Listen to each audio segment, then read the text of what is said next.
Putain, pourquoi tu chiales, fanfreluche là? 800 balles. Regarde Daddy, 800 balles. C'est un joli turbo, mais 800 balles quoi. Tiens, on va boire pour oublier là, un peu avec ça.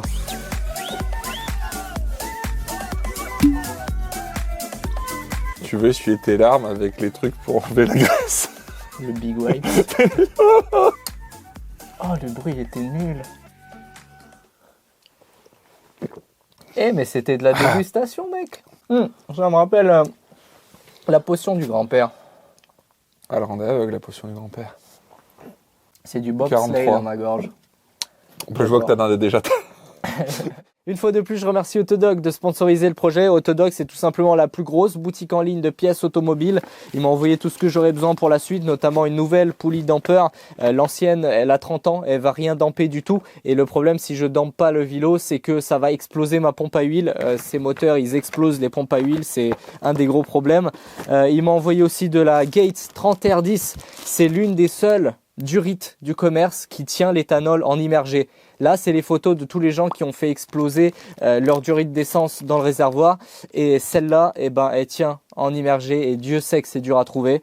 Globalement, tu as compris, ils ont le plus gros stock de pièces, même pour des véhicules rares ou bizarres. Ils ont et au meilleur prix. Et en plus, avec mon code promo Ultimate Making, eh ben, tu as moins 5% partout. D'ailleurs, je conseille plutôt l'appli mobile. Quand tu es en train de bosser, c'est plus pratique que d'aller allumer son PC, salir son clavier. Tu vas ici, tu trouves tes pièces en rentrant la marque et le modèle de ton véhicule. Et ensuite, bah voilà, tu cliques sur tes pièces et je te conseille, regarde, lis toujours bien les descriptions. Mesure ton ancienne pièce avant de commander la nouvelle. Il y en a tellement qui se ressemblent qu'au final, même les constructeurs eux-mêmes se trompent. Donc voilà, lis bien les descriptions. Et sinon, si Autodog vous intéresse, le lien est en description, mon code promo aussi. On passe à la suite. La première version de ce projet, c'est ce que vous avez suivi dans la playlist Ford Fiesta jusqu'à aujourd'hui. Qu'on soit tous clairs là-dessus, c'était pas une bonne prépa. C'était un bon début, un amuse-bouche et surtout un entraînement parce que quand tu débutes dans un domaine, du premier coup, tu peux pas réussir tout parfait.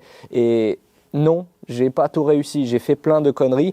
La voiture, elle marchouillait, tu vois, c'était marrant, mais c'était pas efficace, quoi. Le refroidissement de l'huile, de l'eau et de l'air, ça faisait partie du gros point noir. Premièrement, l'intercooleur, il était là en dessous comme ça, c'était dégueulasse, c'était pas efficace et c'était cramé à 15 km. Si c'est cramé à 15 km, qu'est-ce qui se passe? T'as monsieur l'agent, il t'arrête, il dit « Vos papiers, s'il vous plaît. Toi, t'es peut-être un immigré comme moi. Les papiers, tu sais, c'est compliqué. Monsieur l'agent, il n'est pas content.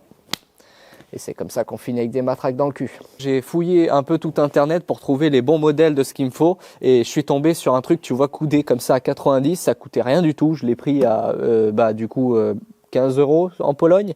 Il y en a aussi sur le Bon Coin. C'est un radiateur de Land Rover Discovery 300 TDI. Donc voilà, autant vous dire que si ça refroidit un diesel qui tourne à 2 bars, qui ride dans le désert, je pense que ça pourrait faire l'affaire. Donc on va le mettre ici. Ensuite vient la question du radiateur de flotte. Alors pour le radiateur d'eau, il me faut quelque chose d'horriblement balèze. Pourquoi? Parce qu'avant j'avais un radiateur d'huile qui pour moi ne marchait pas. Je dis pas que c'est de la merde, il y a plein de gens qui en utilisent, mais moi je sais pas pourquoi, ma température d'huile elle faisait n'importe quoi. Donc j'ai décidé d'abandonner le radiateur d'huile, ça va me libérer en plus de la place, c'est tout bénef, mais du coup il faut que je refroidisse l'huile par l'eau. À mon avis c'est plus efficace, donc je vais essayer, tu vois. En plus de ça, en plus de cette charge là qui est la température d'huile, je compte refroidir mon turbo. Je remercie encore une fois Autotech Turbo qui m'ont fait 20% de réduction. Donc je l'ai payé 20% moins cher que quelqu'un de lambda qui va sur le site. Et en plus, je ne veux pas dire de conneries, mais je crois qu'on a 10% de réduction. Donc j'ai un code promo pour 10% de réduction si tu veux un turbo double roulement céramique, roue taillée masse, etc. Bref, là où je veux en venir, c'est que je l'ai quand même payé très cher de ma poche. Et le rat, il a eu mal d'avoir mis autant d'argent, des stickers de Pampounet. Et ce turbo, je veux le garder toute ma vie, limite. Tu vois, je veux que ce soit un bon investissement. Je sais pas pourquoi tout le monde pense que ces ports d'eau là sur les turbos, c'est fait pour faire joli. Bah non. Si tu as des billes, par exemple, un roulement métal, tes billes à 800 degrés de GT, tu te doutes bien, ils vont faire quoi? Ils vont recuire. ton acier sera plus trempé, tes joints ils vont cramer, ça va pisser l'huile. En 2 tirs, ton turbo il va fumer blanc. Je vais faire les choses bien, je vais le refroidir à l'eau et mettre un régulateur de pression d'huile, comme ça évitera de dégager les joints. Et merci aussi à UFO Sorcery Engineering qui m'a conseillé de réguler la pression d'huile, mais ça je vous en parlerai plus tard. J'avais prévu de partir sur un radiateur de Honda parce qu'ils sont compacts et ils rentrent bien dans ma voiture en faisceau en 60 mm. Donc ça c'est un abonné qui me l'a filé. Si jamais tu le veux, tu me contactes, je te le rends, hein, parce que je vais pas m'en servir. J'ai remarqué qu'il y a des Honda B16 qui surchauffent alors qu'ils refroidissent même pas le turbo ni l'huile, et avec un truc comme ça ils surchauffent. Donc je me suis dit c'est trop risqué que je fasse ça. Et là, je suis tombé sur ça en fouillant tout internet. C'est un radiateur, devinez de quoi, Land Rover 300 TDI. Problème, ma bagnole c'est pas un Land Rover. Quand je monte le radiateur ici, il me reste un tout petit gap là qui ne suffit pas à faire entrer l'intercouleur. Donc il faut que je grappille sur les côtés. Et j'ai remarqué que les phares, tu vois, j'ai un peu des centimètres ici que je pourrais découper à côté du phare. Et franchement, c'est ce qu'on va faire aujourd'hui. C'est qu'on va découper les bords, on va découper le dessous et on va essayer de tout caser côte à côte et refaire la structure en tôle, fait maison du coup. Bon. Ah, par où commencer? Bon alors déjà concrètement, qu'on soit tous en phase sur une chose, découper une voiture, ça fait extrêmement mal au cœur. Aujourd'hui, on va rien découper du tout. On va simplement corriger les erreurs des ingénieurs du passé. C'est tout.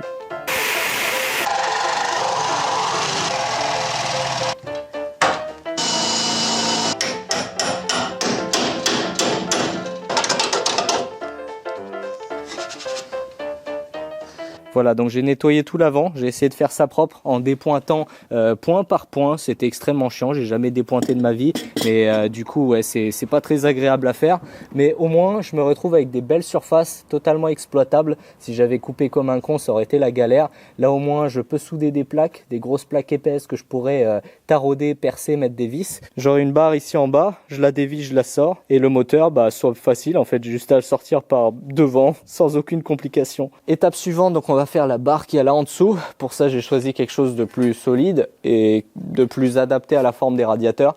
J'ai choisi de la cornière. Alors tu vois que c'est pas n'importe quelle cornière, hein, c'est du 5 mm d'épaisseur. On peut plutôt appeler ça un rail de chemin de fer. Pas chez Castorama, tu te doutes bien, c'est du acier détail découpe, mon marchand de fer, en fait l'un des premiers sponsors de la chaîne. Sur tout le site, pour toujours, vous avez moins 15% avec mon code en description. Donc si vous avez besoin du fer livré chez vous, impeccable. Donc on va découper un bout. Enfin, un petit peu plus complexe que ça, tu te doutes bien, mais on va mettre des plaques de renfort, percer, mettre des vis, c'est quelque chose d'amovible. Je crois que ce passage de fabrication mérite de la dubstep.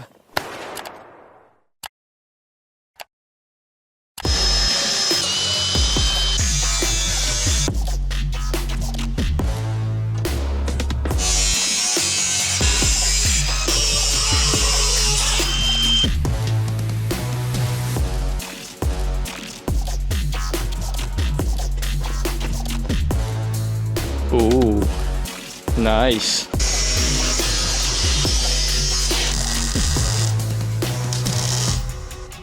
Là, j'ai tout soudé point par point, ça s'est super bien passé. Puis je suis passé de l'autre côté et là, à partir de là, j'ai commencé à faire des trucs horribles. Ça fumait jaune, tu vois, il y a des traces de fumée jaune. Il y a des gouttes qui se sont formées, des gouttes bizarres là, et puis des gouttes qui sont tombées par terre, comme ça. Et là, je viens de comprendre qu'en fait, ça a été rempli au plomb. Là, il y a du plomb. Je me suis dit, il y a une odeur bizarre. J'ai respiré du plomb. J'ai gratté un peu à la meuleuse et peu à peu je commence à comprendre. Cette zone de la voiture, elle était un peu pliée. Ça fait que la voiture, elle a tapé ici. Et donc en fait, le carrossier a dû remplir au plomb pour faire une surface plane. Je sais pas trop, c'est peut-être commun, hein.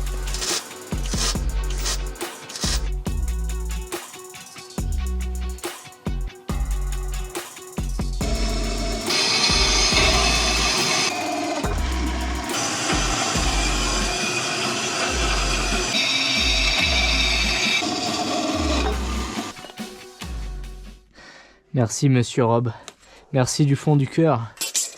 Grâce à toi on sent bourgeoise sur cette chaîne. On n'est pas bien au dentaire. Bonjour Daddy, quel bon vent t'amène? Je viens souder et D'accord. usiner. T'as besoin de ACDC? Qu'est-ce que tu fais? Je t'inquiète. T'as pas un étau maintenant pour faire ce genre de truc là? Si, mais j'ai pas de lumière.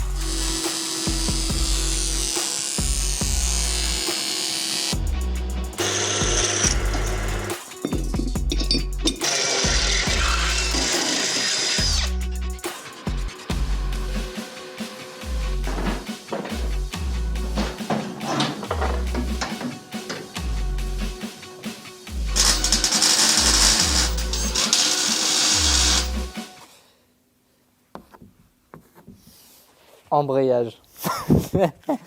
Le radiateur est fixé et ça c'est une très bonne nouvelle parce que maintenant qu'il est en place, le moteur est en place aussi, on a exactement l'écartement, l'encombrement, là où on peut caser le turbo. Et le nouveau turbo c'est un G25 550 et c'est plus gros que celui que j'avais avant. Donc là maintenant on peut positionner le turbo sans taper dans le radiateur et commencer à fabriquer le collecteur en conséquence. Pour ça, première étape, on va chercher des tubes en inox. Meilleur soudeur du monde. Daddy! Yo Daddy! Long time no see. Yes. US boy. Yes.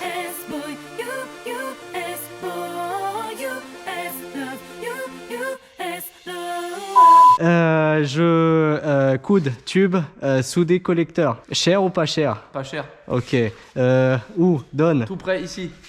Starfula. Oh waouh. Regardez-moi ça. Du vrai tube de récupération et du coude tout neuf par contre. Non mais ça, ça c'est épais. Hein. Sur internet j'ai cherché partout. 3 mm d'épaisseur, introuvable. Combien? On doit le dire le prix? Oui. 170. Au revoir. À demain. Quand j'aurai changé d'avis.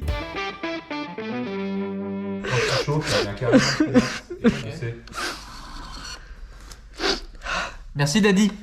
De beaucoup. Ok, donc maintenant que je me suis fait un petit stock de coudes pour le collecteur d'échappement, super balèze. 3,2 mm d'épaisseur, c'est quasiment introuvable en France, c'est incroyable, je sais pas pourquoi. Il n'y a que les ricains, les anglophones, australiens qui utilisent des coudes aussi épais. Donc concrètement, si mon collecteur il pète, c'est que c'est moi la merde, tu vois, ça sera pas la faute à l'inox. Ouais, j'ai cherché avant sur internet des coudes comme ça pour en acheter. Le moins cher que j'ai trouvé, je crois que c'était genre 18 € le coude. Quasiment 20 balles pour un seul coude. Mais tu te rends compte, le prix d'un collecteur, c'est complètement aberrant. Et du coup, je suis super content que MBF, il m'ait chopé ça à 6 € le coude. Donc j'en ai pris quelques-uns. Je dis pas ça pour faire de la pub parce qu'il ne vend pas des coudes en inox. Il a fait juste une commande spéciale chez son fournisseur rien que pour moi. Donc merci à toi. Et maintenant, on peut passer au collecteur. Mais en y repensant, là, j'ai eu un petit flashback et je me suis rappelé à quel point j'ai foiré mon collecteur précédent. Et aujourd'hui, là, avec là, ce que je vais y mettre, non, ça va pas se passer comme ça. Donc là, on va faire appel à des ingénieurs.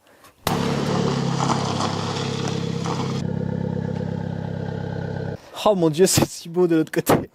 T'as vu, mais mon pistolet à colle dans des vis à bois. J'attends tellement le moment où tu vas faire scratch. Ah, Non, si ça va t'arriver. c'est Forcément, ça va t'arriver. c'est provisoire. Yo, les ingénieurs. Yo. Je vous ai cramé à 15 km le petit flot d'ingé là. Ah, je les connais. J'avais un diplôme aussi, mais je l'ai cramé parce que j'avais plus de quoi me chauffer l'hiver. J'ai tout mis dans le turbo. Enfin bref, là n'est pas la question. Voici les gens qui vont m'aider à faire un collecteur. Il s'avère que Polo's Machine, marqué ici, c'est un jeune pimp. C'est con, elle était bien. Monsieur Polo, présente-toi. Ce que tu fais, c'est incroyable. Qu'est-ce que je fais? Je fais de la préparation automobile sur tout un tas de voitures de sport. Ouais, tu commences à te faire un petit nom là. Ouais, Tu c'est as plutôt fait cool. des projets super sympas avec ta CNC et tout. Le mec, il rigole pas, hein, franchement. Ouais, avec ma petite fraiseuse fait maison. Ouais. Trop bien. Beaucoup de préparation de culasses pour la piste. Des admissions imprimées en 3D. Des admissions imprimées en 3D, en taillé masse, en moulage aluminium. Qu'est-ce que je fais d'autre? Après, je fais tout un tas de choses. J'utilise les technos modernes pour fabriquer le plus de choses possible. Du coup, C'est un fancy boy, il fait de la 3D et c'est pour ça qu'on va avoir besoin de leur service de 3D tage. Exactement. On attaque? Allez, feu. Première étape, on gousille le pompounet. Oui. Tu vois, il y a des gens qui prennent des cafés et tout pour se réchauffer, pour prendre des pauses. Toi, tu prends une poule? Bah moi je gousille le pampounet, ça me réchauffe le cœur. Regarde-moi ce petit cul. Oh, goussi le petit pampounet. Allez, où ce petit pompon qui vole très mal d'ailleurs. Et maintenant on va essayer de le positionner comme Louis Schmitt chez EMS. Tu sais, on va mettre des sortes de brides, on va relier en fait la sortie, enfin l'entrée du turbo, et ensuite on pourra prendre nos mesures et faire... Bon, ensuite tu fais ta magie du fancy boy. Exactement. Donc une petite tige comme ça, une petite tige comme ça. Bouge pas Michel, bouge pas. Comment j'écris? Attends, merde.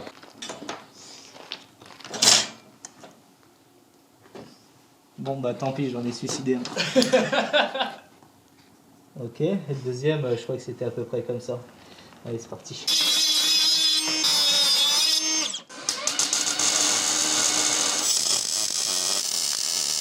Tout va bien, il est Je pas suis si pute. proche de... Hein? Je suppute qu'il soit bien. Tu supputes? C'est un très joli métier. Ça tape pas trop le... Ouais. Radia, ouais.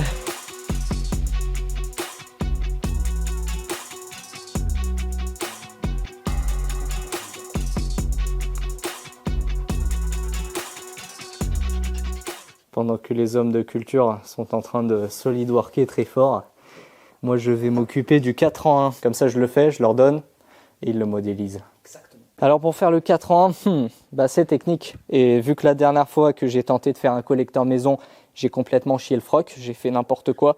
Cette fois j'ai demandé des conseils à Louis et j'ai bien regardé ses vidéos où il soudait des collecteurs et il m'a conseillé ça. Ça, c'est un gabarit imprimé en 3D par Monsieur Polo qui est en train de faire la 3D.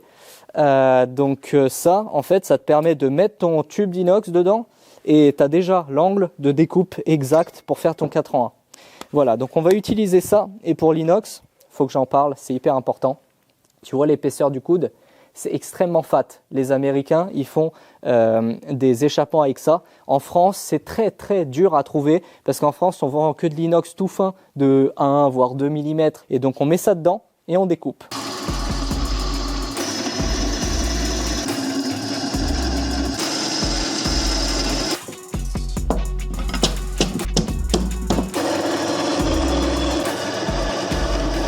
J'ai passé du temps à découper ces merdes avec le gabarit en position 4 et ça me fait pour des 5 cylindres. Donc là, tu vois bien que ce qui manque, ben c'est beaucoup trop en fait. Donc bah c'est parti pour recommencer. C'est une sacrée fanfreluche quand même. Hein. Ouais. T'es vraiment un roumain, toi, à voler les poules des gens comme ça. Ça c'est quoi? C'est de l'appropriation culturelle? Ça dit quoi? Ça dit bien, hein? Yeah boy. Ce qu'on n'a pas dit, c'est qu'on y est depuis 6 heures. Bah, vu qu'il fait une nuit maintenant. Et le gabarit, c'est de la merde. Allez, soude-moi ça. Tiggy boy! Ouais, ça, c'est le marteau, ça. Écoute, t'as signé pour ça, maintenant c'est fini. Putain, c'est beau.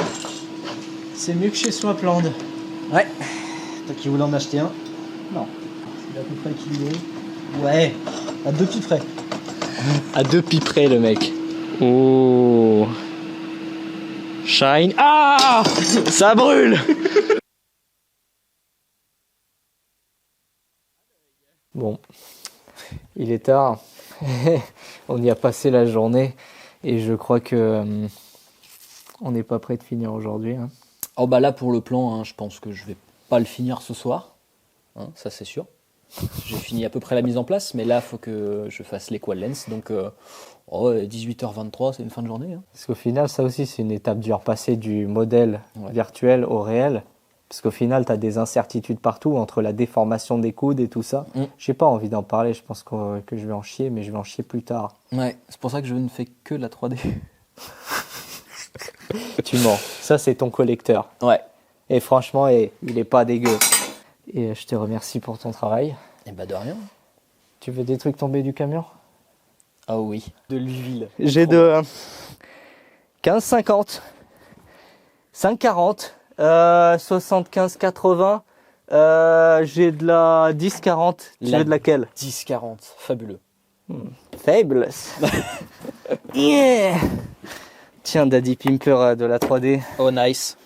Incroyable. Et ride ça bien. Oh oui. On est 3 jours plus tard et Polo est revenu avec la version finale de la 3D du collecteur. Si je dis finale, c'est que des versions avant, il y en a eu genre 17. À chaque fois qu'il tentait un truc, il y a quelque chose qui tapait là où il fallait pas que ça tape. Donc voilà, merci à toi Polo pour ton travail acharné et ton dur combat contre Ford. En tout cas, si vous voulez contacter Polo's Machine pour qu'il vous fasse des préparations moteurs, des rebuilds, des prépas culasses, des impressions 3D chargées en fibre de carbone, des collecteurs maison, des trucs comme ça, contactez-le sur Instagram directement. Je vous mets son lien ici et en description. Voici son modèle de collecteur. Non seulement il est très joli esthétiquement, mais il est aussi equal length à 0,4 mm près dans la théorie. Par contre, je ne dis pas que je peux faire exactement son modèle. Là, on est dans la vraie vie. Je ne peux pas faire des coupes dans 3 plans de l'espace. Ce n'est pas possible. Donc, on va faire comme d'habitude. On va s'inspirer du modèle pour avoir une base et on va faire le reste au pifomètre. Il faut bien respecter la charte du PIMP. C'est parti. La première étape, ça a été de ne pas faire la même erreur qu'avant, c'est-à-dire pas souder sur le flange sans le brider. Donc, j'ai créé une plaque. Vu que l'acier ça coûte méga cher, j'ai pris des chutes qui traînaient chez moi.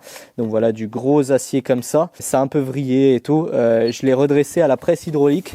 Et maintenant là c'est presque parfait, il n'y a aucun jour, donc ça m'a l'air plutôt bon. Mais vu que je me connais, je sais que j'ai une chance sur 2 de me foirer, je pense que ce montage là, tu vois, ce montage brouillon là, je pense que je vais le garder, non seulement pour refaire des étecs à l'avenir, pour mettre en position et tout ça, mais tout simplement pour corriger mes conneries si jamais je me suis planté. Donc merci à Daddy Rob qui m'a découpé ça pour un 10 balles et qui m'a filé aussi ça pour moins que 10 balles, tu vois, donc faut le restaurer, mais putain Daddy Rob, j'ai plus les mots. Et donc on va partir d'une flange propre et c'est là qu'intervient notre très cher abonné Antoine, chaudronnier boy, qui en plus me fait des doux mots d'amour. Et franchement, comment ne pas croire aux doux mots d'amour quand ils se sont dit avec des flanges en inox. Bon, fini de sucer, on commence à souder.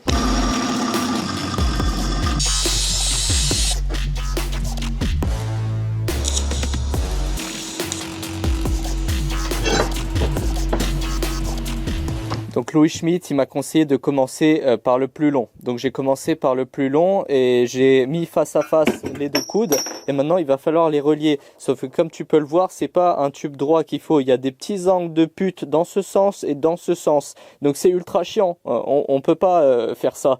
Donc je vais utiliser une petite technique que j'ai volée chez mon voisin designer. Donc c'est un artiste. Et il utilisait du scotch comme ça. Je vous montre. Tu coupes des petites bandes comme ça. À mon avis, plus les bandes sont fines, mieux tu vas pouvoir simuler la forme. Donc plus ça sera précis. Donc faut pas se précipiter, hein. Ce collecteur, il va pas se faire en 2 heures, mais bon. Celui-là, je vais pas le bâcler. Voilà, donc petite bande et on simule en fait la forme. Tu vois, tu colles les unes par-dessus les autres. Tu m'as peut-être jamais vu aussi concentré, mais là, mon pote, je tryhard, hein. Voilà. Petite bande par petite bande. Voilà, donc on a notre fake tube. Maintenant, on va tracer le contour, décoller ça délicatement et le coller sur le vrai.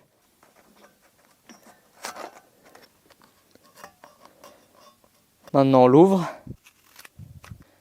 Voilà, et on reporte ça sur un tube en inox. Ça tombe pas en face, mais on va dire que ça me donne au moins un ordre d'idée, hein. J'ai découpé le tube avec les angles bizarres et j'ai fait un petit peu de nettoyage d'ajustement et franchement, et la technique, c'est incroyable. J'aurais jamais pu faire mieux.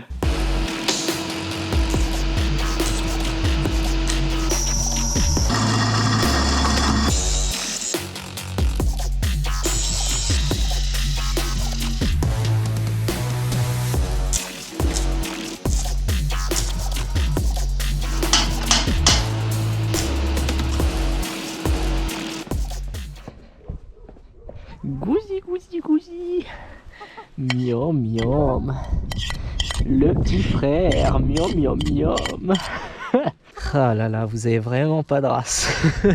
2 jours pour faire ça. Beaucoup de patience et d'ajustement pour toutes les tranches qui sont pas catholiques. Là, même si tu as l'impression que c'est juste des tranches normales, non, pas du tout. Tu as un petit angle comme ça, tu as un petit angle comme ça, et ça des 2 côtés pour que ça s'en mange bien. Et donc, grand respect aux mecs qui font ça tous les jours, toutes les semaines, parce que je deviendrais fou bien avant. Là, vous pouvez me demander, mais pourquoi vous êtes fait chier à faire un collecteur de bâtard comme ça avec des whoop-tidou dans tous les sens? En fait, il y a 2 arguments. Premier argument, c'est un moteur dont tout le monde s'en branle, d'une prépa dont tout le monde s'en branle. Donc concrètement, quand tu vas sur un site racing pour acheter un collecteur, il n'y a pas de collecteur à ajouter au panier. Donc il faut que tu le fasses toi-même. Et franchement, quitte à perdre son temps et le faire soi-même, autant le faire bien. Et ce que j'appelle le faire bien, c'est du coup equal length. Alors qu'est-ce que ça veut dire concrètement? Parce qu'on entend souvent parler. Quand tu as une combustion dans un cylindre, ça dégage, les gaz ils vont dégager par un conduit. Et ce qui va se passer, c'est un phénomène d'une sorte d'onde, une onde de dépression qui va remonter sur les cylindres adjacents et qui va aider, un peu comme un venturi finalement, qui va aider à vidanger les cylindres adjacents. Ça veut dire qu'en fait, chaque cylindre, en dégageant son gaz, il créera une aspiration pour aider à vidanger ceux d'à côté. Donc c'est un phénomène qui est bénéfique pour le rendement, pour gratter de la puissance. Par contre, ce qu'il faut savoir, c'est que forcément, tes tuyauteries vont être plus longues qu'un truc d'origine. Donc en fait, tes gaz, ils vont perdre en énergie thermique, ils vont refroidir le temps qu'ils arrivent dans le turbo. Mais ils vont aussi être un peu freinés, perdre en vélocité. Donc, tu vas perdre en spool. Ton turbo va charger plus tard. Oui, tu peux gratter plus de puissance, mais tu perds un peu de bas-régime en fait. En tout cas, maintenant que le plus dur est fait, il faut souder en plein. Et pour ça, on part à Vierzon. Tu vois les panneaux là qui sont à l'envers? Apparemment, c'est une forme de manifestation des agriculteurs qui ragent comme des porcs parce que le monde il est à l'envers et ils ont bien raison. Je filme un peu et je parle à la caméra parce que je me fais chier. Forcément, le rail il prend pas les routes à péage, du coup ça prend longtemps.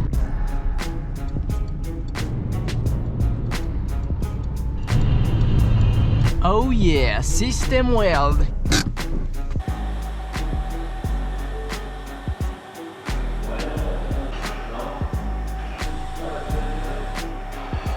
Je peux la garder la bonbonne? Tu peux la garder? Bon bah tu me signeras le contrat par contre. Putain. Allez viens. Ce panneau de ville, il est tombé du camion. Non, eh ben, figure-toi que non, parce que c'est vraiment la ville qui me l'a donné en plus. Quel honneur, monsieur, quel honneur. Vous avez besoin d'un coup de pute parce que personne connaît Vierzon en vrai. On attaque par quoi déjà? Il manque des choses là-dessus. Mais qu'est-ce que je branle à Vierzon? 300 km pour toi, monsieur Lagarde. Un peu plus de 300 km d'ailleurs. T'es venu, tu sais pourquoi? Je sais moi. T'es venu pour me toi, pour taxer tes beaux du yeux. gaz, du métal d'apport, des outils pour faire ton putain de collecteur. On te Oh, connaît. arrête. On te connaît. Monsieur Christophe Lagarde, très bon soudeur, très bon copain, formateur. Le mec qui a organisé le championnat de France de soudage 2 ans d'affilée. Oui. Pour le coup, tu m'as demandé est-ce que tu peux me filer un coup de main pour le collecteur en inox. À préciser que c'est du tube de quel diamètre ça? C'est du tube de 3,2. Donc ça, c'est du tube de 3,2, c'est bien épais pour pas que ça pète. Et non, mais le diamètre. Ah, le diamètre, c'est du 42. Voilà. C'est du 1, 20, 250 pouces, un truc comme ça, un truc d'anglais de merde. Un truc de... En 3-2, ça va pas bouger. Ouais. Écoute, déjà, je dois te féliciter parce que c'est pas mal pointé. On va quand même refaire des points par-ci, par-là.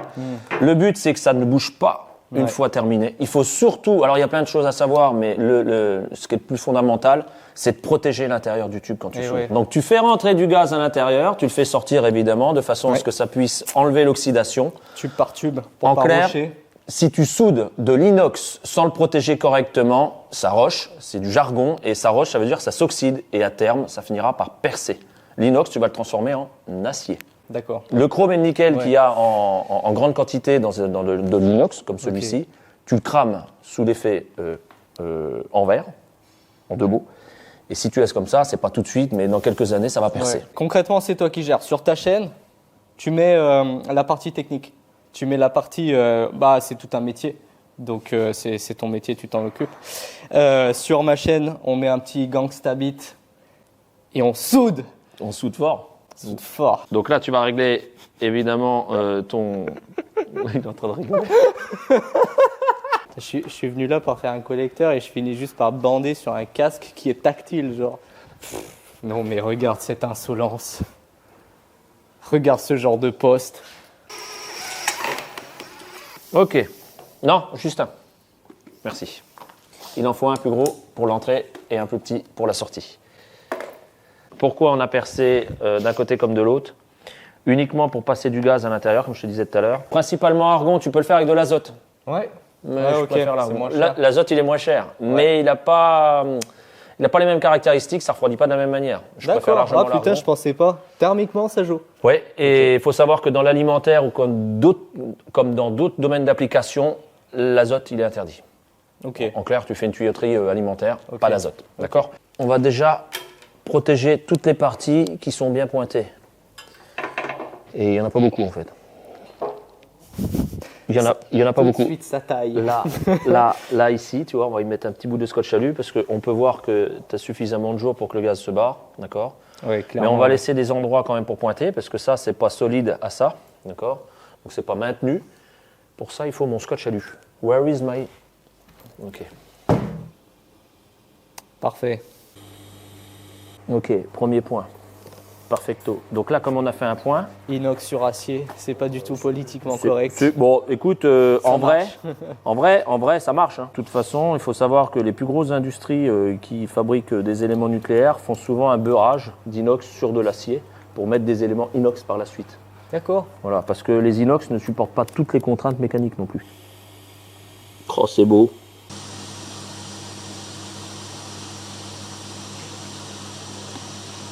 Non, grosse boule. Vas-y, encore un bout là, encore un bout, c'est bon.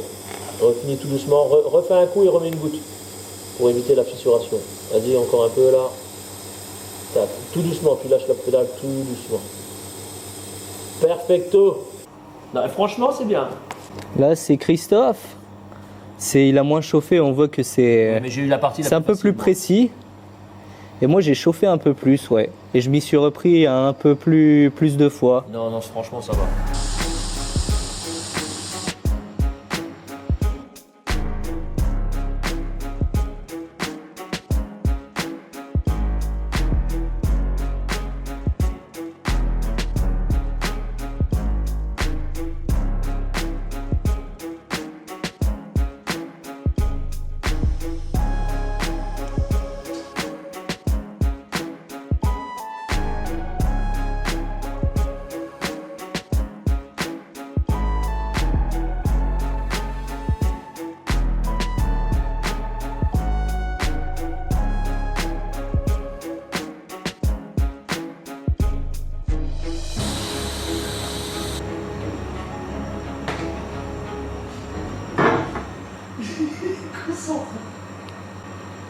Regarde devant toi, t'as pas vu?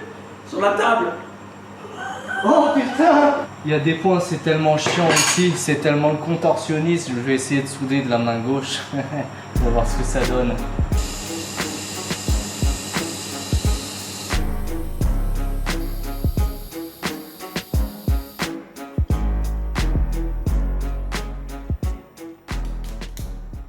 Inertage, ok.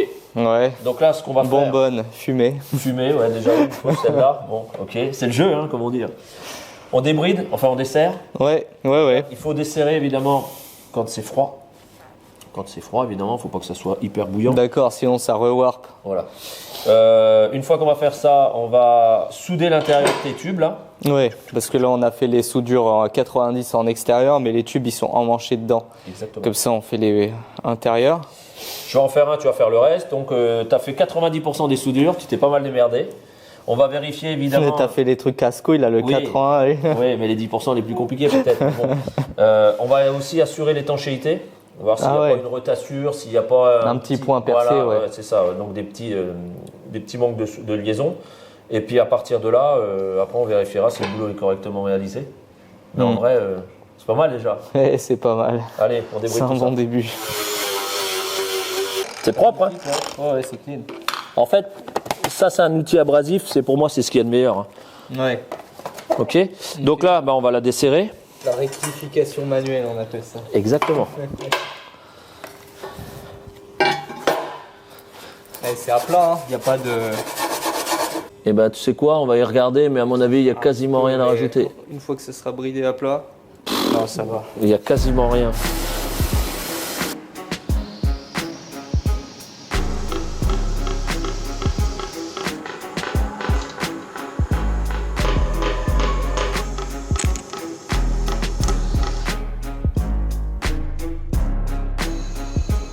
C'est parfait. Magnifique. Hein, ça te va? C'est du bon boulot, ça. C'est du bon boulot. Non, mais t'as assuré 90% des soudures et j'avoue, J'ai été bluffé parce que c'est pas évident à faire. Non, c'est pas évident, c'est bien chiant. Il y a un max de recoins super chiant à faire et franchement, respect pour les soudeurs qui font ça tous les jours. Ah ouais, non mais clairement. Parce que les mecs, ils assurent. Hein, parce que ouais, c'est casse-couille à faire, c'est du boulot de merde. Et merci à toi pour tout ce que tu as fait. Non mais nickel, je suis content de t'avoir eu déjà. Mais surtout, on veut attendre la suite là. On va voir comment ça va se passer, le montage et tout, toute la suite de ta Ford Fiesta. T'inquiète pas, tout sera dans la playlist. Et sinon, là on a fait 2 vidéos. Là, le passage que vous avez vu dans ma vidéo, c'est très résumé. Toutes les techniques, les conseils, tout ce qu'il y a de technique en fait, c'est sur sa chaîne. Donc, lien en description. Et sur ce, Au vite. À bientôt. me voilà de retour, collecteur magnifique. Et d'ailleurs aujourd'hui c'est Noël. Donc, je vous souhaite à tous d'excellentes fêtes. Et moi j'ai hâte de faire le test de la flamme de Monsieur Louis Schmitt. L'objectif de ce test c'est de valider qu'en mettant de l'air sous pression par l'un des conduits, ça crée bel et bien une aspiration dans les conduits adjacents. Donc en fait que ça aide la vidange des cylindres adjacents comme je vous ai expliqué tout à l'heure. Ok, petite flamme. Tu vois, elle se fait bel et bien aspirer. Ouais, non, là c'est un peu de la merde. Oh oui. Pas ouf. Oh oui. Bon, bref, grosso modo, ça marchouille à peu près.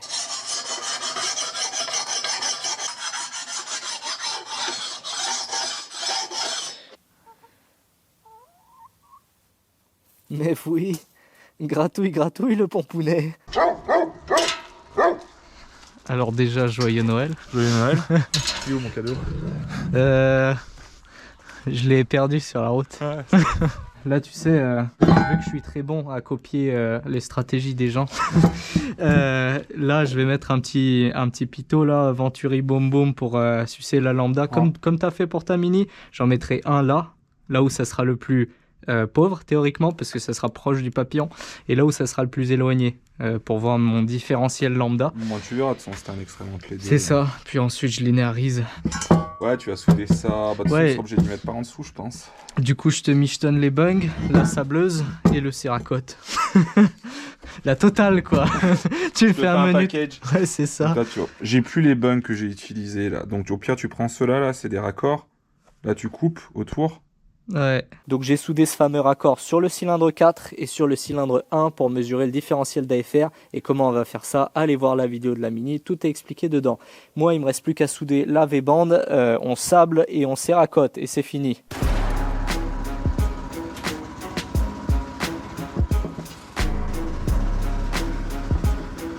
T'as des vis M6? Tu veux une bière Porsche? Tu veux une bière Porsche? Oui. Quand tu claques de la thune, t'as des bières Porsche. Shenzhen. C'est la banlieue de Londres, ça, non? Ouais, non, c'est le centre européen de la technologie turbalistique. J'ai fait une œuvre d'art et t'encules tout. Non, c'est de la merde. Putain.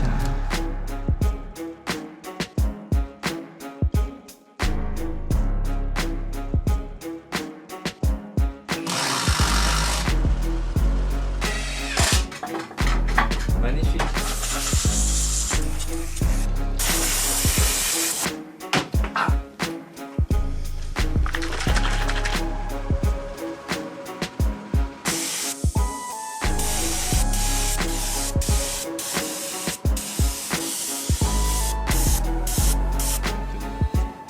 Depuis que je te connais, mec, t'as une mauvaise influence sur moi. Je fais des trucs propres. Est-ce que ça te déplaît vraiment au final? Non, j'adore ça. J'y prends du plaisir. On est de retour, donc j'ai ramené ça pas sec dans ma voiture. Et franchement, les gars, l'odeur, elle est tellement horrible. C'est du Zyklon B le truc. J'ai cru que j'allais crever. Plus qu'à faire sécher tout ça. Donc c'est pas vraiment un séchage, c'est pas vraiment une polymérisation. Je pense que c'est une prise. Tu sais, c'est comme le ciment. Peu importe ce que tu fais, une fois que tu as mélangé à l'eau, ça fait une réaction chimique et ça hydrate les molécules. Donc bref, c'est peut-être pas à l'eau que ça fonctionne, t'as compris. Mais ça doit prendre pendant à peu près 15 heures.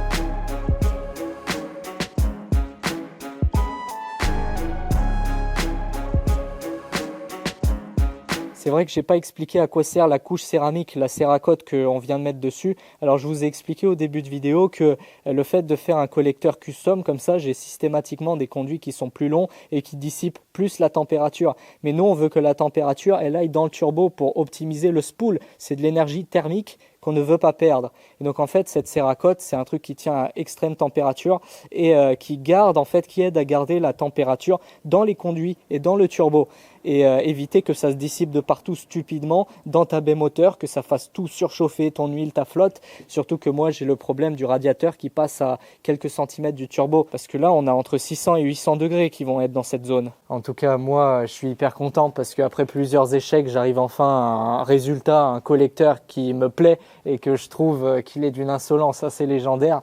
Et je remercie tous les copains qui m'ont aidé, Polos Machine pour la 3D et Christophe Lagarde. Je vous ai mis sa vidéo en description et sa vidéo franchement est tartine sévère. Genre mes vidéos c'est des vidéos d'enfants de 5 ans à côté de ses vidéos.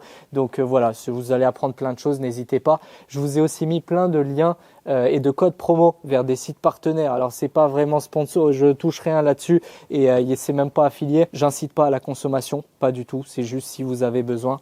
En tout cas, cette vidéo touche à sa fin. J'espère qu'elle vous aura plu, qu'elle vous aura appris des choses. Et je vous demanderai pas de vous abonner. Vous faites ce que vous voulez. Sur ce, on se retrouve très bientôt pour de nouvelles vidéos. Ciao!